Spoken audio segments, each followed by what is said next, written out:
चलिए शुरू करते हैं।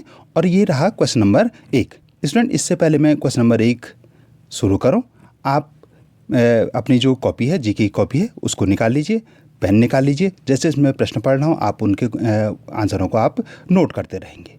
और आप अगर हमारे चैनल पर नए हैं तो चैनल को सब्सक्राइब अवश्य कर लें। जो सब्सक्राइब बटन है इस समय आपकी स्क्रीन पे विजिबल है। चैनल को सब्सक्राइब करें, वीडियो को लाइक करें और अपने दोस्तों के साथ भी आप शेयर करेंगे। तो चलिए क्वेश्चन नंबर 1 देख लेते हैं हम। निम्नलिखित में से किस मुहावरे का अर्थ शुद्ध बुद्ध खोना है? ठीक है या नहीं, इसमें बताना है आपको कि ये ABCD है, इनमें से आपको बताना है कि किसका अर्थ शुद्ध बुद्ध खोना होता है। तो इसका जो राइट आंसर है ये है C, होश आवास उड़ जाना। ठीक है, तो आप पहले प्रश्न लिख लीजिए, ठीक है, और फिर इस आंसर को लिख लीजिए। आप वीडियो को पॉज कर सकते हैं। चलिए क्वेश्चन नंबर हम 5 देख लेते हैं। क्रिमिच की गेंद प्रयोग की जाती है। तो जो क्रिमिच की गेंद किस में प्रयोग की जाती है? हमारे पास ऑप्शन है फुटबॉल में, हॉकी में, टेनिस में, क्रिकेट में। तो इसका जो राइट आंसर है वो है D, क्रिकेट में। आपने जो कक्षा 4 में क्रिमिच की गेंद वाला पाठ पढ़ा होगा, तो उसमें जो आपने प्रश्न उत्तर पढ़े होंगे तो उसमें बताया ही था।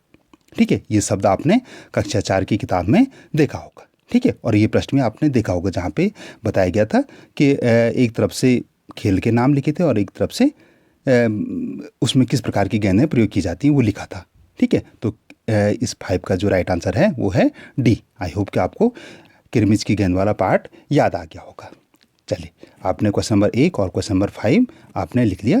अब क्वेश्चन नंबर हम 2 देख लेते हैं। मरियल शब्द का समानार्थी मतलब पर्यायवाची। ठीक है, मरियल का पर्यायवाची क्या होता है? दुर्बल। ठीक है, क्वेश्चन नंबर 2 का जो राइट आंसर है वो है C, दुर्बल। क्वेश्चन नंबर 6 देख लेते हैं। अभिनय करने वाला कहलाता है, यानी जो अभिनय करता है, जो एक्टिंग करता है, तो वो क्या कहलाता है? अभिनेता।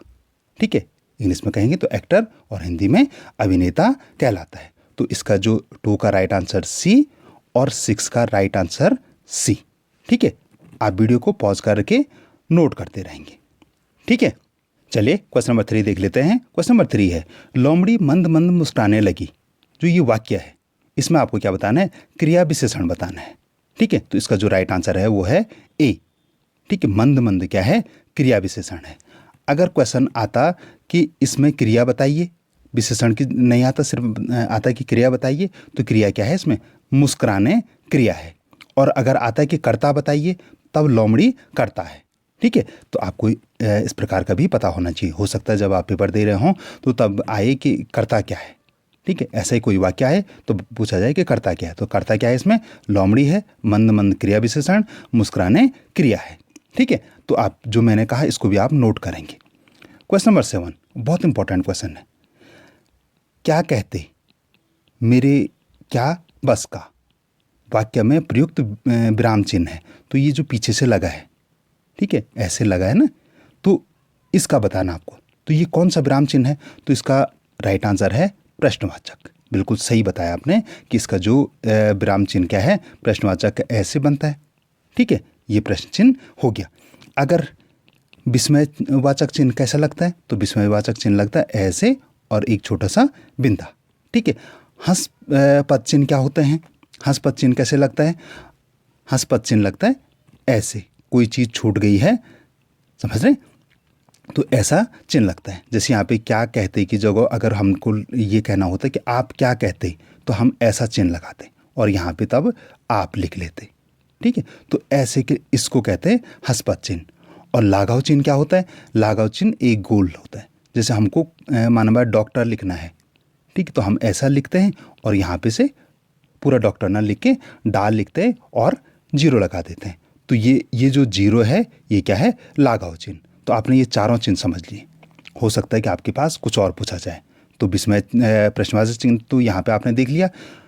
विस्मयवाचक चिन्ह ये, हंसपद चिन्ह ऐसा और लाघव चिन्ह ऐसा गोल। ठीक है, डॉक्टर लिखने के लिए या कुछ ऐसा लिखने के लिए, समझ गए? जो मार्क ऑफ एब्रीवेशन बोलते हैं उसको इंग्लिश में। ठीक है, चलिए क्वेश्चन नंबर हम 4 देख लेते हैं। नाक भौं सिकोड़ना मुहावरे का अर्थ क्या है? नाक भौं सिकोड़ने का अर्थ क्या है? इसका अर्थ है घृणा करना। ठीक है, C इसका राइट आंसर है, घृणा करना। क्वेश्चन नंबर 8, लाल हरा या नीला पीला। वाक्य में प्रयुक्त विराम चिन्ह, अब ये फिर से विराम चिन्ह है, ये लाल और हरा के बीच में आप ये एक ऐसी डंडी देख रहे हैं, ठीक है। तो इसको क्या कहते हैं? तो इसको क्या कहते हैं? योजक चिन्ह कहते हैं, ठीक है। जो ये बीच में है इसको क्या कहते हैं? योजक चिन्ह कहते हैं। अब हम बाकी भी देख लेते हैं। ABC निर्देशक चिन्ह क्या हुआ? तो निर्देशक चिन्ह आप यहाँ पे देख रहे होंगे, ये डैश कर रखा है, ठीक है, ऐसे डैश कर लेते हैं। इसको कहते हैं हम, जो है के बाद देख रहे हैं ना आप, ये है निर्देशक चिन्ह। विवरण चिन्ह क्या हुआ? विवरण चिन्ह भी डैश ही होता है, लेकिन उसके आगे ऐसा होता है, ये जो 2 बिंदे लग जाते हैं और फिर एक, ये यहाँ पे 2 लग गए, ये होता है, ठीक है। ये हो गया, ये क्या होगा? विवरण चिन्ह हो गया।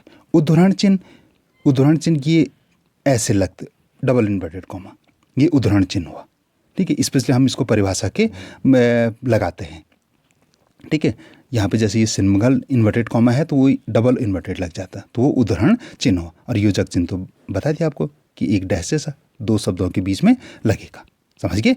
अब आपको चारों चिन्ह पता लगे कि निर्देशक चिन्ह किसे कहते हैं, विवरण चिन्ह किसे कहते हैं, उद्धरण चिन्ह किसे कहते हैं और योजक चिन्ह किसे कहते हैं। आई होप कि आपको चारों समझ में आ गए। नहीं आए तो आप कमेंट सेक्शन में पूछेंगे, ठीक है।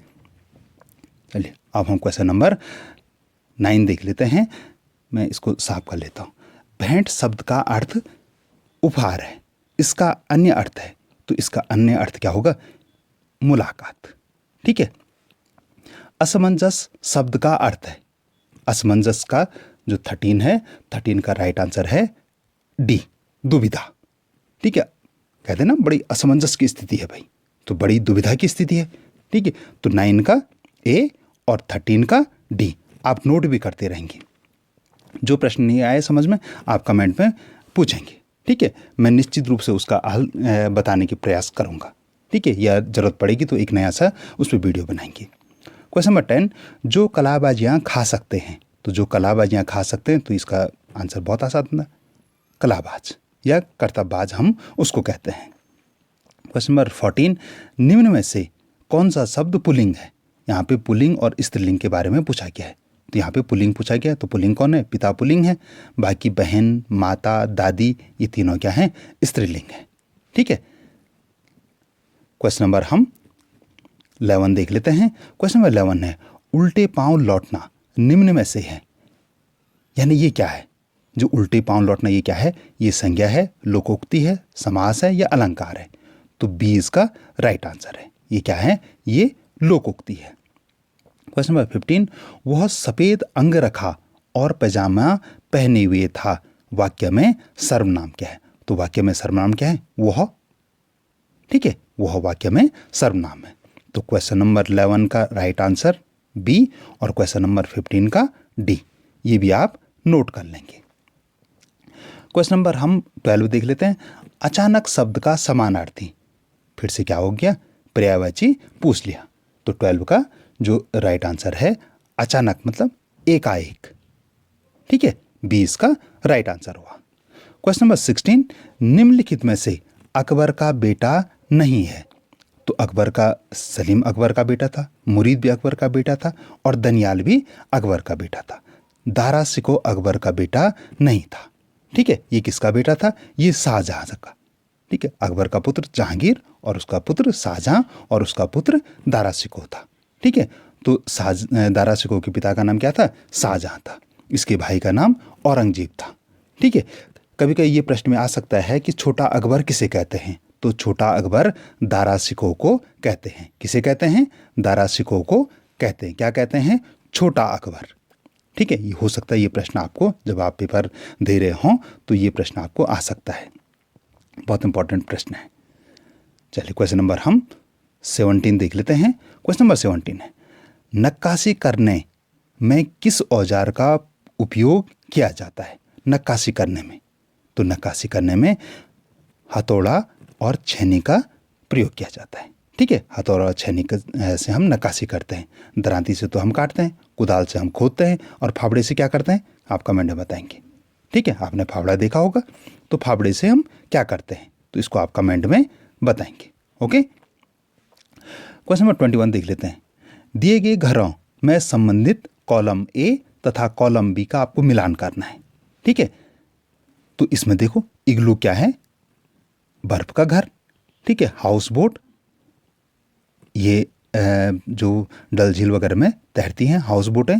बहुमंजिला घर ये हुआ, और झोपड़ी ये हुई। ठीक है, तो आप इन चारों को नोट कर लीजिए। ठीक है, आप इनको चित्र भी बना सकते हैं। ठीक है, तो ये अगर आपको चित्र बनाना आता है तो बहुत अच्छी बात है, तो आप इनको बना लेंगे। तो अगर इसमें से एक भी प्रश्न आया तो आप आसानी से कर पाएंगे। ठीक है, चलिए क्वेश्चन नंबर हम 18 देख लेते हैं। क्वेश्चन नंबर 18 है, निम्न में असंगत शब्द है।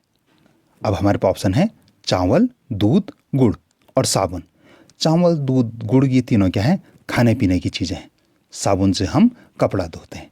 तो इसका जो राइट आंसर होगा वो है डी। समझिए। चलिए क्वेश्चन नंबर 19 देख लेते हैं। लकड़ी के कारीगर के औजारों का समूह कौन सा है? तो जो लकड़ी के कारीगर हैं तो इनका औजारों का समूह कौन सा है?